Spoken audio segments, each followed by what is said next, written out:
ദേ വന്നു സ്നേഹക്കൂട്. The biggest communication problem is we do not listen to understand, we listen to argue. ഏറ്റവും വലിയ കമ്മ്യൂണിക്കേഷൻ്റെ പ്രശ്നം എന്താ പറയുക? ലോകമഹായുദ്ധം വരെ ഉണ്ടാവുന്നത് കമ്മ്യൂണിക്കേഷനിൽ ഉണ്ടാവുന്ന പ്രശ്നങ്ങളാണ്. മനുഷ്യരും മനുഷ്യനും തമ്മിൽ ശത്രുത ഉണ്ടാവുന്നതൊക്കെ എന്താ? ഈ കമ്മ്യൂണിക്കേഷനിൽ ഉണ്ടാകുന്ന പിഴവുകളാണ്. അപ്പം നമ്മൾ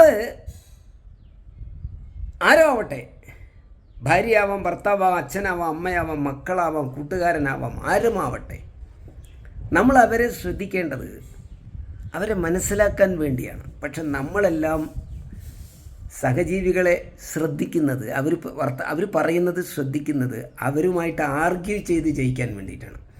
listening is a sign of respect എന്നാണ്. ഒരാൾ പറയുന്നത് ശ്രദ്ധിക്കുക എന്നത് ആ വ്യക്തിയോട് കാണിക്കുന്നൊരു ബഹുമാനമാണ്.